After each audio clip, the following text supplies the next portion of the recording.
మీ అందరికీ ప్రభువైన యేసుక్రీస్తు నామములో అందరికీ వందనాలు. పరిశుద్ధ గ్రంథంలో వచ్చి యోహాను సువార్త 11వ అధ్యాయము, యోహాను సువార్త 11వ అధ్యాయము 43వ వచనాన్ని చదువుకుందాం. ఆయన అలాగూ చెప్పి లాజరు బయటికి రమ్మని బిగ్గరగా చెప్పగా, చనిపోయిన వాడు కాళ్ళు చేతులు ప్రేత వస్త్రములతో పట్టబడిన వాడై వెలుపలికి వచ్చాను. దేవుని స్తోత్రం. హల్లెలూయా. ప్రియ దేవుని, ఇక్కడ చదివిన లేఖన భాగమును మనం ధ్యానం చేస్తే, యేసు ప్రభువారు లాజరు సమాధి దగ్గరికి వచ్చి లాజరుని బయటికి రమ్మని పిలిచాడు. హల్లెలూయా. బయటికి రమ్మని పిలిచినప్పుడు లాజరు సమాధిలో ఉన్నప్పుడు చనిపోయిన స్థితిలో పడ్డాడు.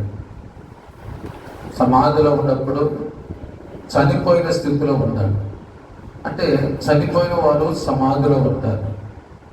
అంటే లాజరు ఆత్మ సంబంధంగా చనిపోయాడు.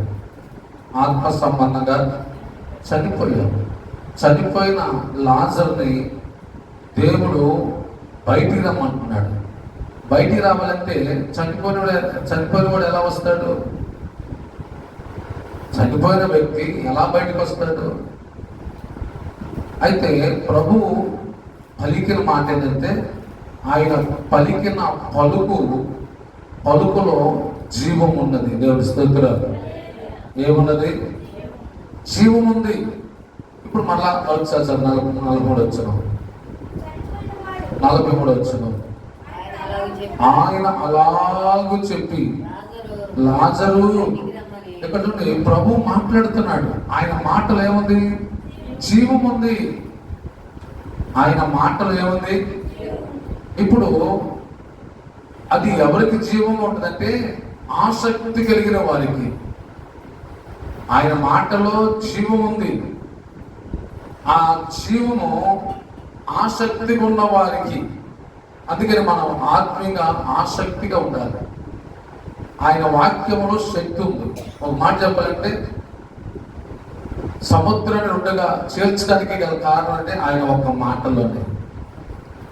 ఆయన ఒక మాట చెప్పాడు, ఆ రాతి పాట నిండా అంచుల వరకు నీళ్ళిపోయమన్నాడు. నీళ్ళే, కానీ ఆయన మాట నీళ్ళే పోసింది. కానీ నీరు ఆయన మాట ద్వారా ద్రాక్షరసంగా మారిపోయింది. దేవుని స్తోత్రం. నీటిలో ఏమి లేదు, పోసిన వారిలో ఏమీ లేదు, కానీ ఆయన మాటలో శక్తి. దేవుని స్తోత్రం. గమనించాలి, పోసిన వారిలో ఏమీ లేదు, నీరులో ఏమీ లేదు, కానీ ఏం చెప్పాడైనా, ఆ 6 రాతి బాణాలను మీరు అంచుల వరకు నీళ్లతో నింపండి అన్నాడే. ఆ మాటలో శక్తి ఉంది. ఆ మాట నీటిని ద్రాక్షరసంగా మార్చింది. ఆ ద్రాక్షరసము ఆ నీరు తీసుకెళ్లి పోస్తే, వాళ్ళు తీసుకెళ్లి పోసింది ఏంటిది? నీరే. పోసింది నీరే. తీసుకెళ్ళి వారు నీళ్ళే తీసుకెళ్ళారు. వాళ్ళు పోసేటప్పుడు అది ద్రాక్షరసంగా మారిపోయింది. దేవుని స్తోత్రం. అంటే ఆయన మాటలో ఎంత శక్తి ఉందో చూడండి. ఆయన మాటలో ఎంత జీవం ఉందో చూడండి. వాస్తవంగా దేవుడు ఏదైనా తోటలో ఆదాముని మట్టి బొమ్మగా చేసి, ఆ మట్టి బొమ్మలో ఆయన ఏమూదాడు తెలుసా? జీవవాయువును ఊదాడు. స్తోత్రం. ఏమూదాడు?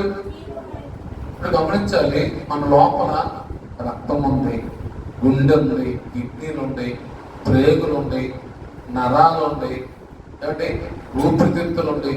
ఇవన్నీ ఎవరు చేశారు?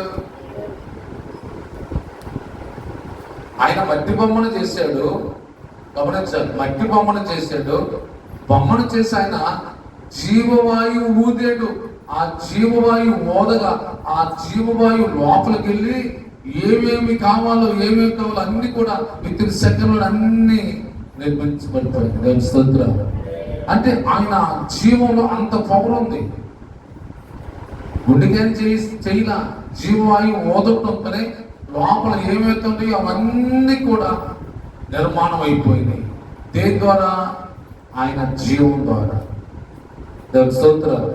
అందుకని ఆయన వాక్యంలో జీవం ఉన్నది. ఒకటి గుర్తుపెట్టుకోవాలి. అన్నం తినేటప్పుడు తింటుంటే మనకేం తెలిసింది? ఈ అన్నం తింటే, ఈ ఆహారం తీసుకుంటే నాకేమవుతుంది? శక్తి వస్తుంది. ఆహారం తింటే శక్తి వస్తుంది. అలాగే వాక్యం వింటే ఏమొస్తుంది? వాక్యంలో జీవం ఉన్నది. ఆ జీవం ఏం చేస్తుందంటే చచ్చిన స్థితిలో ఉన్న మనల్ని జీవంలోకి తీసుకెళ్తుంది. దేవుని స్తోత్రం. వాక్యం ఎందుకు వినాలి మనము? వాక్యం వినకపోతే రోజులు జరగవా?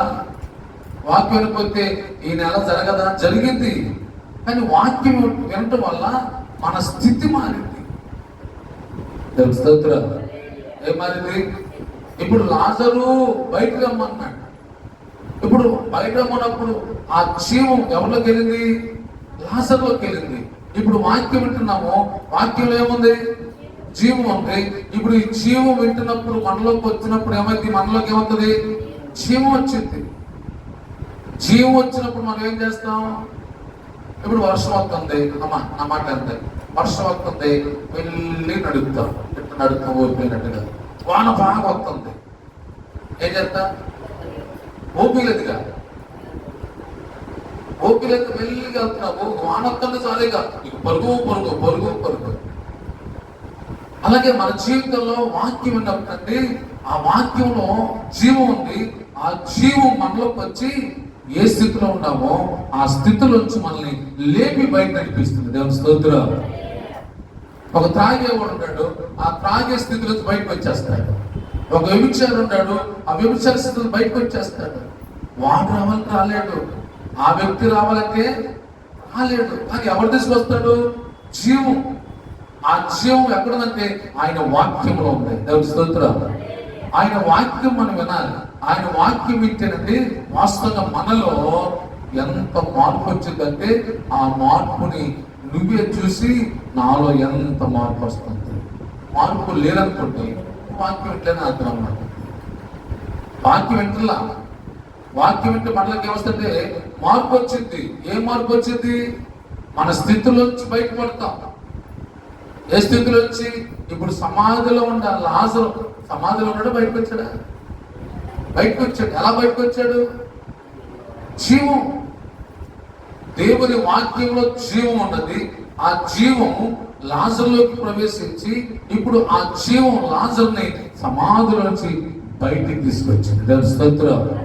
ఈరోజు మన జీవితంలో కూడా అందుకని వాక్యాన్ని వింటే మనలో ఉన్న ఆ పాప స్వభావం, మనలో ఉన్న ఆ శాపం, మనలో ఉన్న ఏలుబడి చేస్తున్న ఏదైనా సరే దానిలో నుండి మనం బయటకు వస్తాం. బయట అంటే జీవంలో శక్తి ఉంది. దేవుని స్తోత్రం.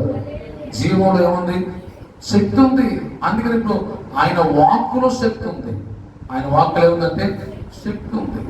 అందుకనే ఒక వ్యక్తిలో మార్పు రావాలంటే వాక్యం వినాలి. అమ్మ ఏమనాలి? ఊళ్ళో సంగతి ఏంటి ఉపయోగం ఉండదు. ఒక వ్యక్తిలో వాక్యం వినాలి.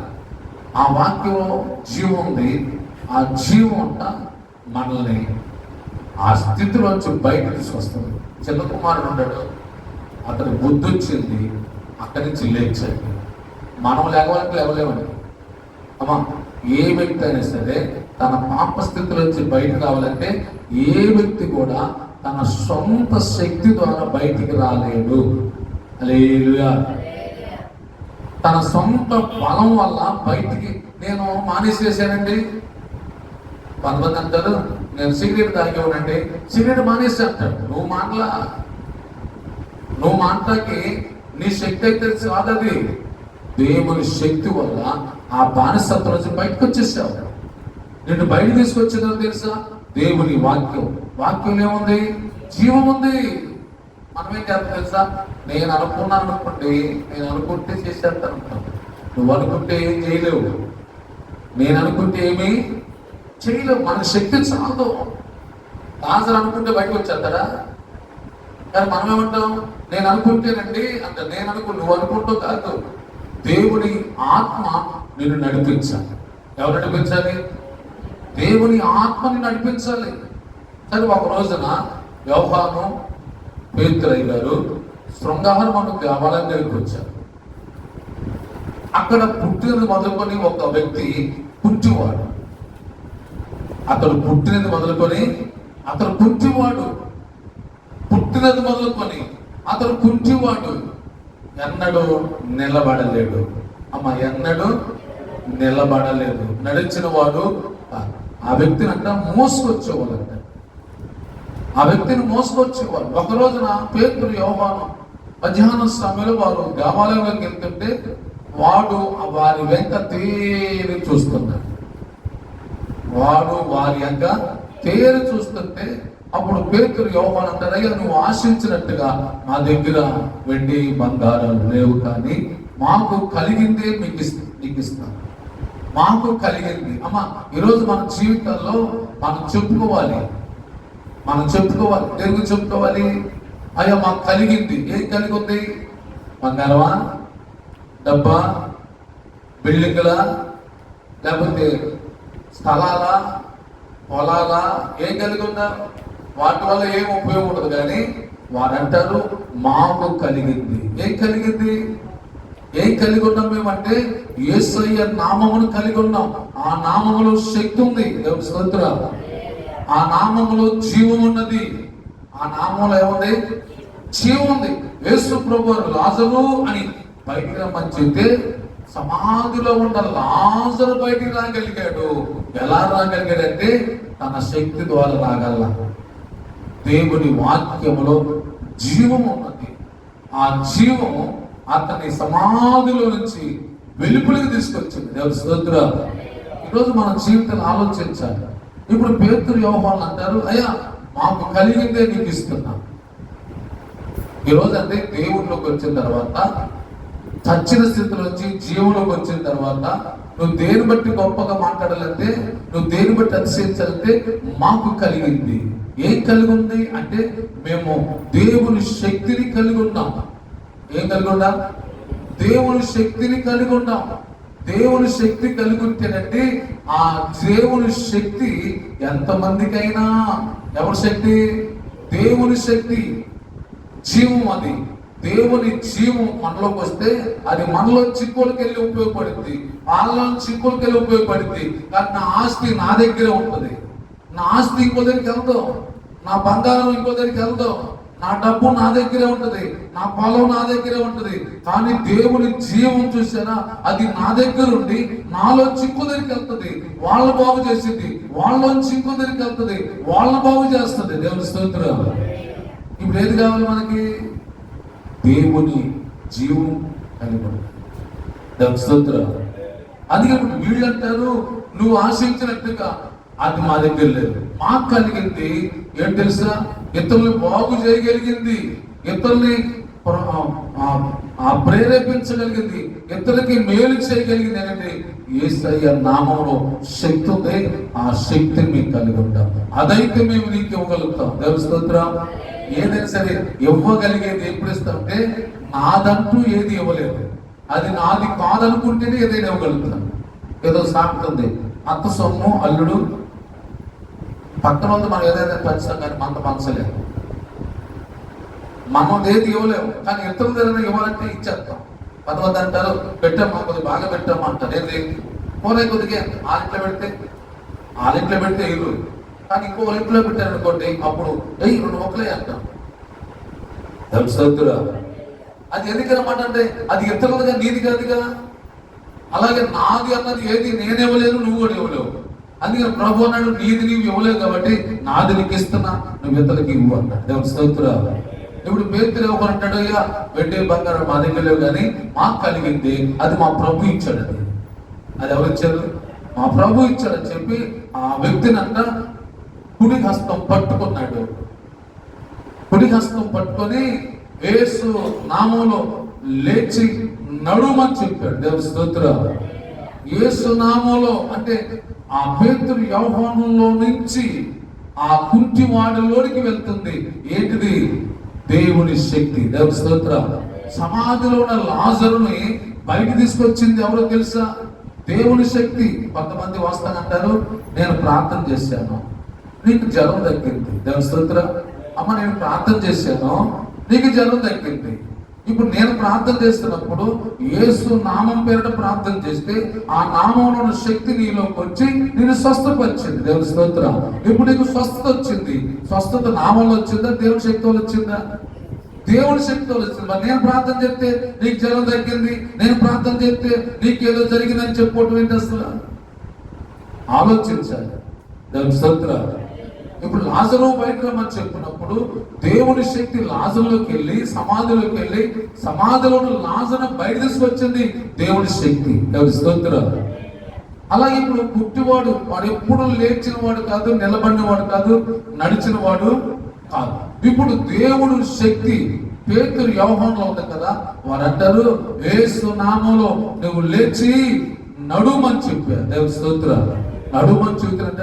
వాడంట దిగ్గున లేచి నిలిచి నడిచెను, నడుచుచు గంతులు వేస్తూ దేవాలయంలోనికి వెళ్ళాడు. హల్లెలూయా. అమ్మ ఎక్కడికి వెళ్ళాడు వాడు? ఎవరు నడిపించాడు ఆయన్ని? పేతురు నడిపించాడా? యోహాను నడిపించాడా? దేవుని శక్తి. అమ్మ మన జీవితాల్లో నిన్ను నడిపించాలన్నా, అయ్యా మందిరానికి రా, మందిరానికి రా అని అనుకోండి, వాళ్ళు రారు.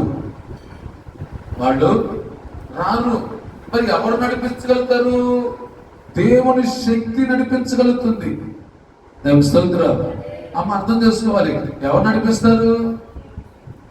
వాళ్ళు మందిరానికి వెళ్ళి చెప్పారండి. అమ్మ మందిరానికి వెళ్ళి చెప్పారా? ఏం చెప్పలేదే. మరి ఎక్కడ వెళ్ళాడు వాడు? దేవుని శక్తి వాడిని ఎక్కడ నడిపించింది? లోకంలో శక్తి లోకంలో నడిపించింది. దేవుని శక్తి దేవుడు నడిపించింది.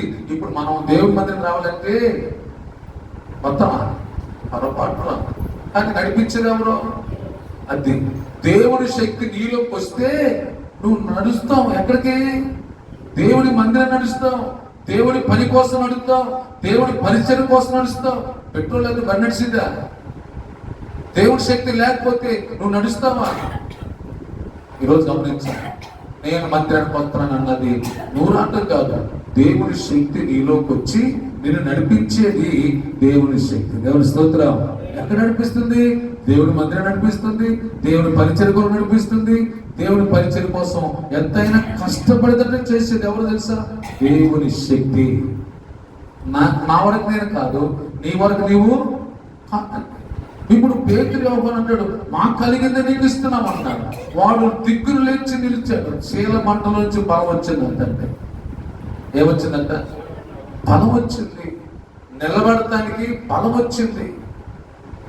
నిలబెట్టేది ఎవరు తెలుసా? దేవుని శక్తి. మనం ఎప్పుడు కూడా నేనంటే నిలబడ్డానండి అని ఎప్పుడు అనుకోకూడదు. కొరింథీయులకు రాసిన మొదటి పత్రిక 10వ అధ్యాయము 13వ వచనం ఒకసారి చూడండి. కొరింథీయులకు రాసిన మొదటి పత్రిక 10వ అధ్యాయము 13వ వచనం. తాను నిలుచుతున్నానని తలంచుకున్నవాడు పడుకుంటున్నట్లు. నేను నిల్చున్నాను అనుకోకూడదు.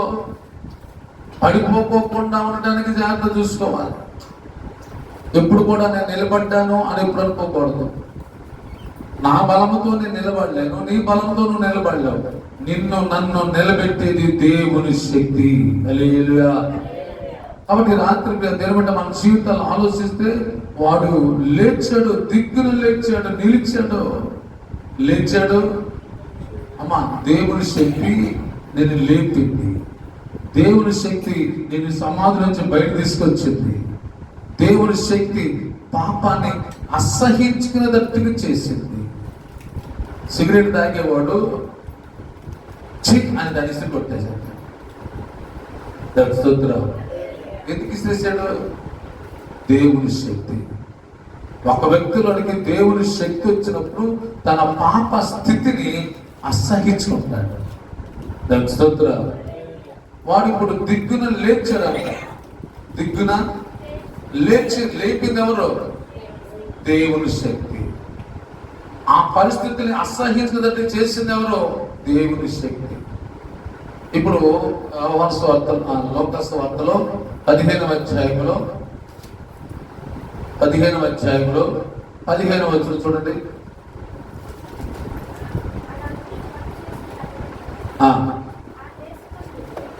17వ వచనం.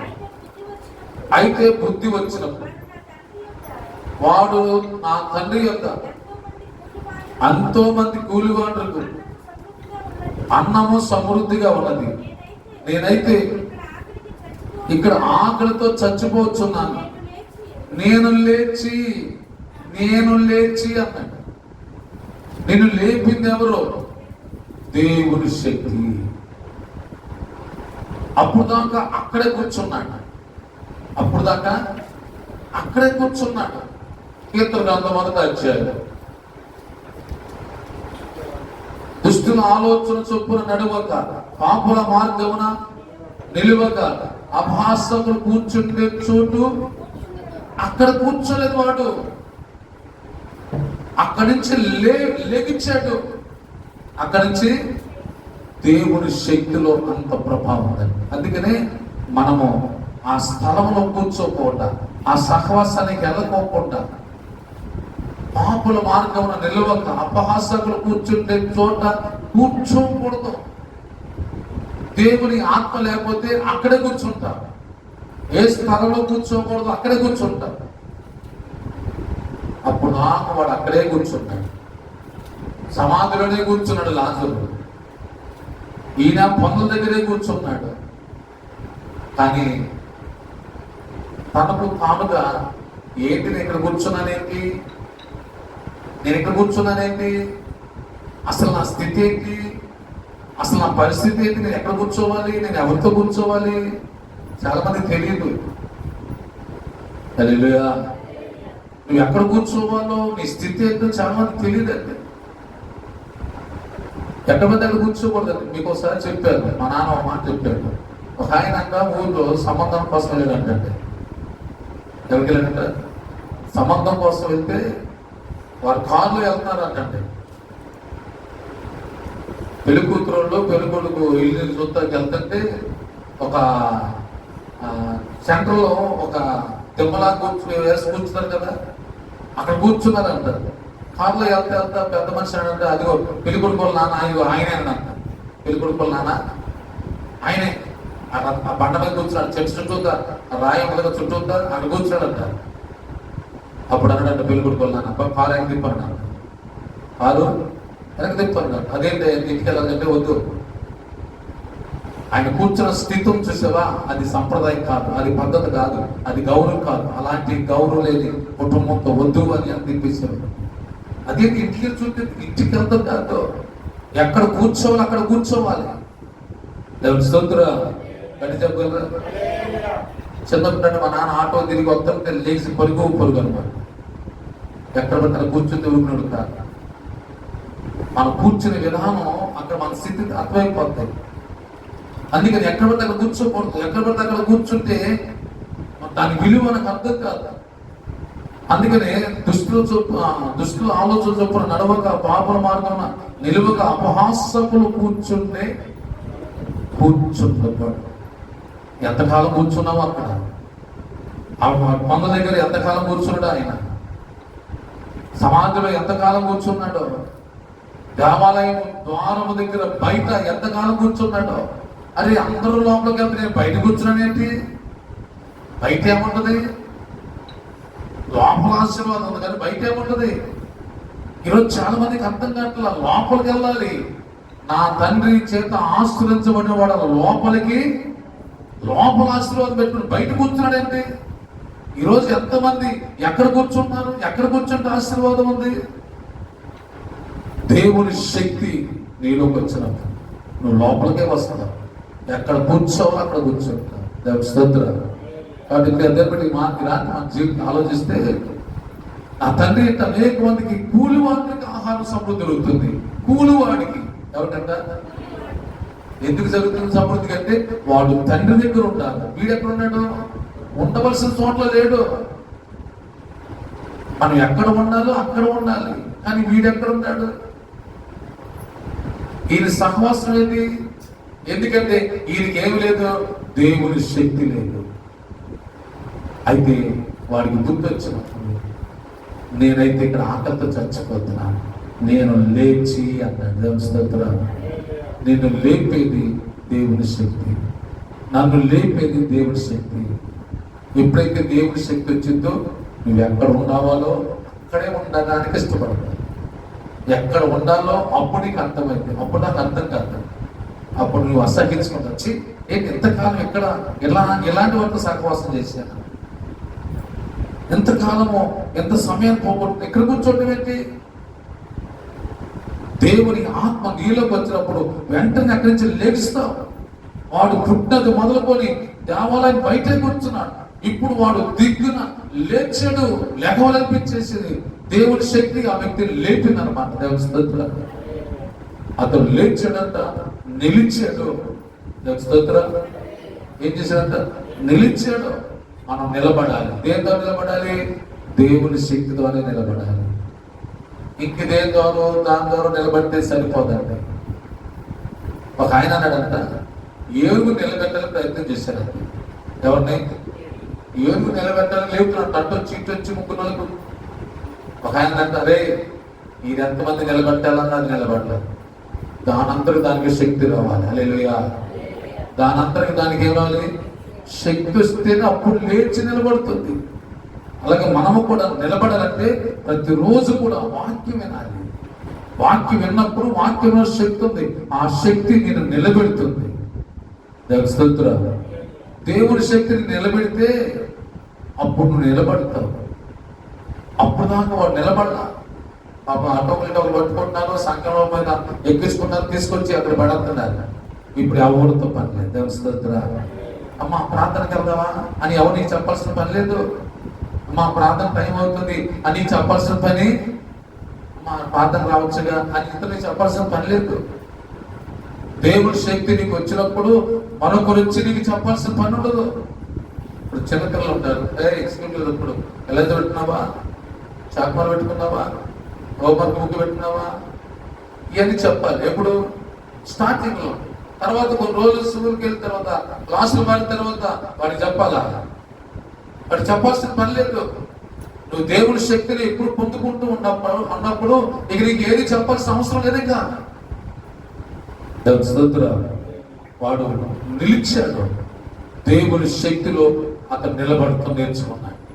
దేవుడ ఈరోజు మన జీవితాల్లో దేవుడు నిలబడాలన్నా దేవుని శక్తి. చాలా మంది అంటారు, ఎట్లా గట్ట మా అబ్బాయి సెటిల్ అయిపోయాడండి, వాడు కాళ్ళ మీద వాళ్ళు నిలబడ్డాడండి అంటే వాడి కుటుంబాన్ని వాడు పోషించుకుంటున్నాడు.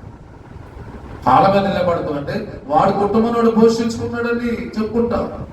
లేదనుకోండి, వాడు కాళ్ళ మీద వాళ్ళు నిలబడలేకపోతున్నాడు, వాడి కుటుంబానికి కావాల్సిన సంపాదన సంపాదించుకోలేకపోతున్నాడు. మేము ఇవ్వాల్సి వస్తుంది, మేము తీసుకెళ్ళాల్సి వస్తుంది. ఎంతకాలం ఇస్తాం? అలాగే మనం కూడా ఆత్మీయంగా నిలబడాలంటే దేవుని శక్తిని మనం పొందుకున్నప్పుడు ఆ దేవుని శక్తి నేను నిలబెడుతుంది. హల్లెలూయా. నిలబడపడే అర్థం తెలుసా?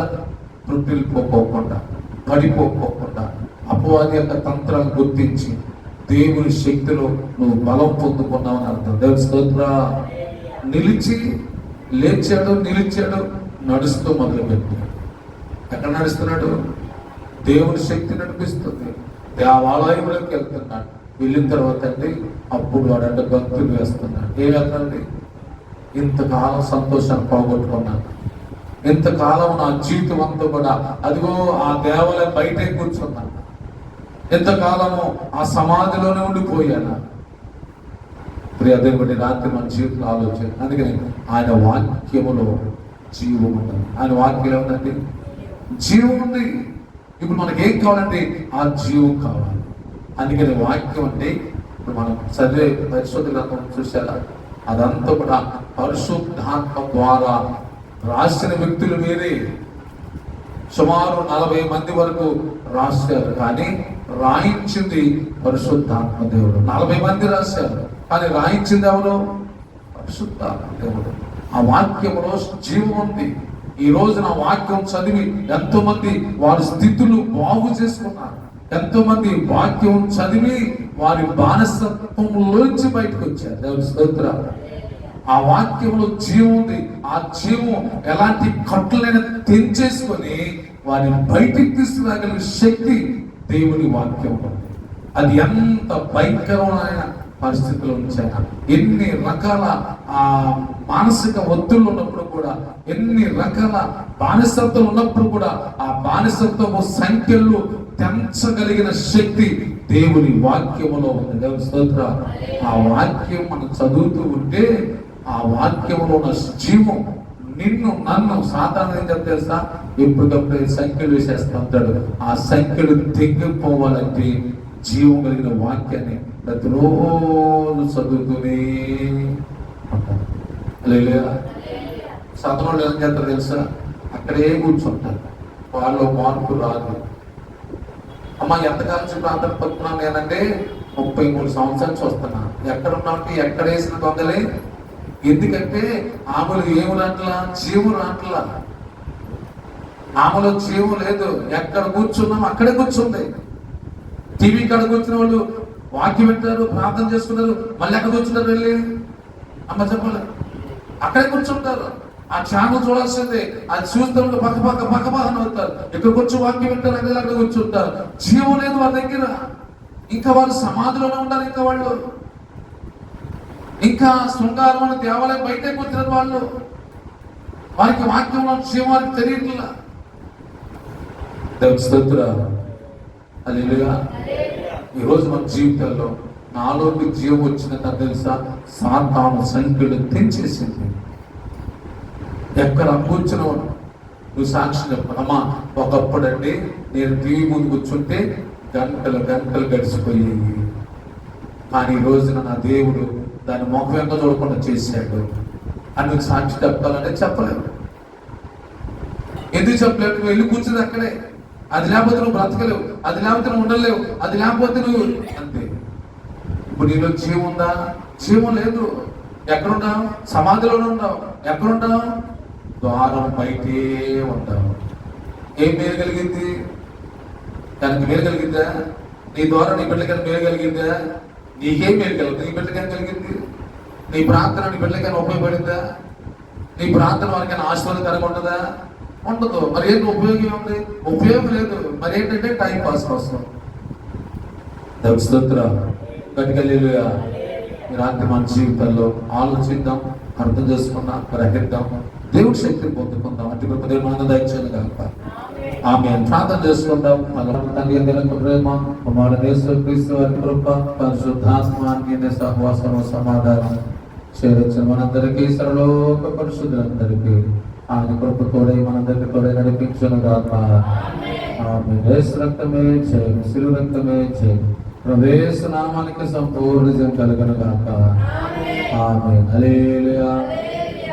వందనాలు. మా ఆరాధన కార్యక్రమంలో ప్రతి బుధవారం రాత్రి 7:30 జరుగును. ప్రతి శుక్రవారం రాత్రి 7:30 జరుగును. ప్రతి శనివారం రాత్రి 7:30 జరుగును. ప్రతి నెల 2వ శనివారం సంస్కార ఆరాధన జరుగును. ప్రతి ఆదివారం ఉదయం 6 గంటలకు పునరుద్ధ ఆరాధన జరుగును. మా యొక్క అడ్రస్ ఒలివస్వరం ప్రేయర్ మినిస్ట్రీ, నీతి సూర్యుడు సహవాసం, పాస్టర్ సిహెచ్ ప్రేమ్చంద్ గారు, ఎన్మల్ కూతురు. మా యొక్క ఫోన్ నెంబర్ 8522960135. మరి యొక్క number 7981699758. Thanks for watching this video.